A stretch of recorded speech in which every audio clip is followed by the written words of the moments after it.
Hello, good evening, and welcome to the film review show. It's 9:20 here. I hope you're all having a good day.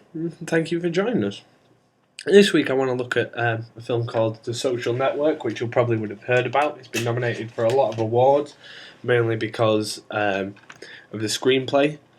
It was directed by David Fincher, who is behind such films as Seven and Fight Club.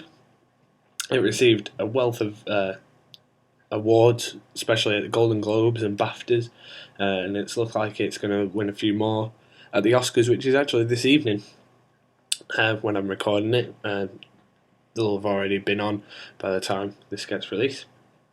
It was written by Aaron Sorkin, who's been behind a few other films, and it stars, I've completely forgotten his name off the top of my head. Just 1 second, I'll just find out for you. Jesse Eisenberg.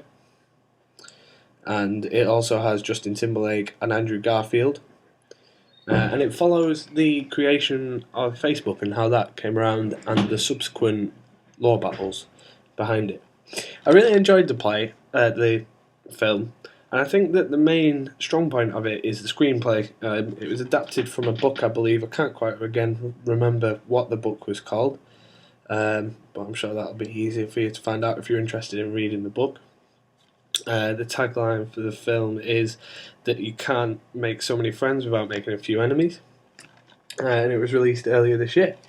One of the interesting things I find about this film is that David Fincher, who directed it, actually said in an interview that he thinks it's a film of a movie, not a film, which is quite interesting because if you think about his previous films, still films like Seven, films like Fight Club, and especially films like Zodiac, they are very sort of plot based. They do have very thick plots, and they're not exactly Hollywood PC. I mean, granted, they've been huge successes, especially Seven, and that's well acclaimed and very well known, and is a famous title.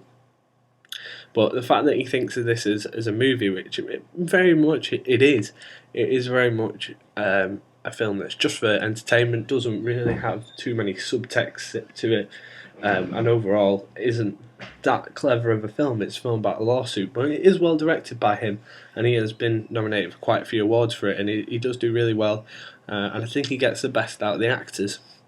One note that I do want to make as well is that the role that Jesse Eisenberg plays, it's very different to the roles that he's known to be playing. I mean, obviously, I think his most famous is Zombieland. It's a completely different role to anything I've seen him play before, and I think he adapts very well to this. But the main talking point, of course, is the screenplay by Aaron Sorkin, and in many a way, it's become sort of the celebrity of the film. More people are talking about the screenplay more than the director, and more than Jesse Eisenberg. Overall, it is a very well made film, and it is very, very enjoyable. To say that in terms of action, not that much happens. It isn't that action based. There's a lot of dialogue, and he does very well in a similar way to how Danny Boyle does 127 hours very well.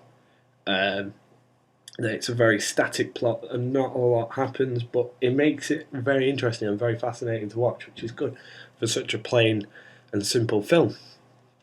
My rating for this, I would definitely say 4 out of 5. It's very, very enjoyable, well made, well written, as I've already mentioned earlier. I do recommend you see it because it has been so talked about, and obviously it's very informative as well. Even though the creator of Facebook did say it is about 75% truth and a lot of it is overhyped and fictionalized, which you come to expect. I sat down and watched the film and didn't expect to see an absolutely accurate telling of how Facebook came about.